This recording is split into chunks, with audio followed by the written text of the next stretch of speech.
The kidney-shaped hospital tray is a deep, cheerful red. It's a stunning mismatch with both its contents and this moment in my life. Empty and tired, I try to focus my bleary, post-surgery eyes on the advancing tray. Gripping the kind hand of Nurse Janice and struggling for clarity through the anesthetic fog, I peer into the tray, and a single thought takes shape. Who knew that a 2-month young fetus could look so perfect, whole, real, and utterly unaffected by its own untimely demise? 2 months earlier, on a sunny afternoon, the positive home pregnancy test had made my head boil with thoughts. Already? And I'm responsible for another life now, and wow. Wow, that last one bounced around quite a bit. But I sagely resolved to shelf all dreams and plans for a while, well-schooled as I was in the high miscarriage rate in the first trimester, especially for 30-somethings. I put on my mental armor and drew up the castle gate. No quivering mass of emotions or dewy-eyed delight here. A model of practical moderation instead, who ate well, rested some, and exercised just enough. We even took a long-planned vacation to Iceland, made some great memories. So I was all the less prepared for the bleeding that began soon after our return. When I showed up for a routine ultrasound scan, my third, I was calm, excited even, another chance to see baby after all. I did find it odd, though, that the technician wouldn't quite answer my questions or even look me in the face. But when I got anxious, she did let me look at the monitor. Baby had grown a recognizable head. Limbs were visible, even in the gray-toned confusion of the scan. But there was no flickering light, no jagged heartbeat graph, just a flat line on a still screen. I won't ever forget Dr. Shaker, the grizzled, white-haired old soul who attended to me that day, nor the gentleness with which he clasped my hands and told me he was sorry, like he really meant it. No one knew why these things happen, he said. I was not to blame myself, and remembered that it might have even been for the best. Our bodies often abandon abnormal fetuses. It's a timeless survival reflex, one that has ensured our very existence today. I floated through the next day in a kind of bubble of suspended animation.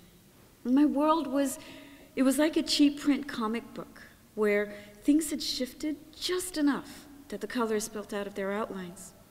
People hurrying on the streets, gravel crunching underfoot, the weight of a morning bagel in my hand. Everything looked right, but felt off and wrong. And all the maudlin sentimentality that I had resisted so far, it caught up with me. The stillness in my core, where a baby lay, not lived, it made the thrills of the last few months feel simply incandescent in comparison. With all signs of a new life now gone, I finally realized just how much hope and pride I had accrued. I tried to heed my husband's well-intentioned advice to not dwell on it. But try carrying around, inside of you, a person whom you have let down. Now try not to dwell. I know my husband and Dr. Shaker were right, though, that it likely wasn't anything I'd done. But here's the thing. Baby had me, only me, to depend on for survival. And I could not come through on that implicit promise. And so, one spanless day and endless night later, we arrived at the hospital for the DNC surgery. My baby had been downgraded into fetal tissue and needed removing. I expected to just be anesthetized and then wake up to cramping, bleeding, and a fresh start. And I did, but with a bit of a detour. When I came to, I was asked, and surprisingly agreed, to see the fetus. They hadn't yet let my husband into the recovery room. And that's when I met that red kidney-shaped tray. It held a plump little bubble with hazy skin, size of an apricot.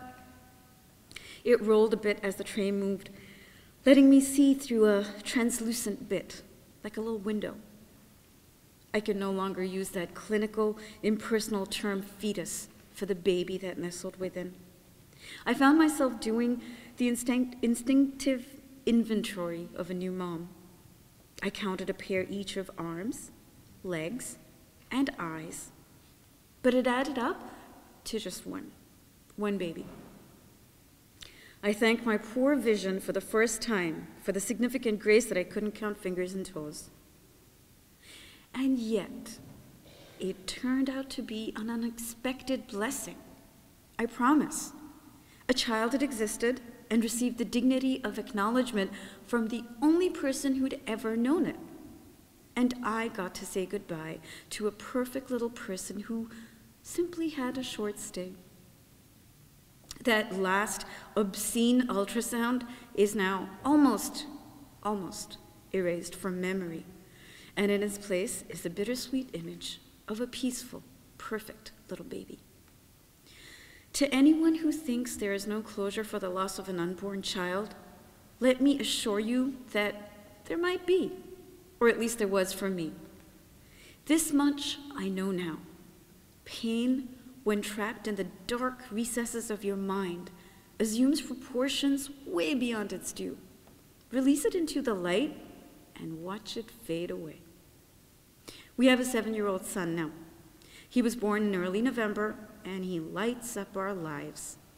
A few months after we celebrate his birthday, I actually mark another one. Our first child would have arrived in the middle of January, a winter baby, just like his or her younger brother. I sometimes wonder if the hair would have curled like my son's, and if the nose would have been as button-like. But I no longer mourn not knowing. I don't pine for my first unborn, because I'm content just to remember.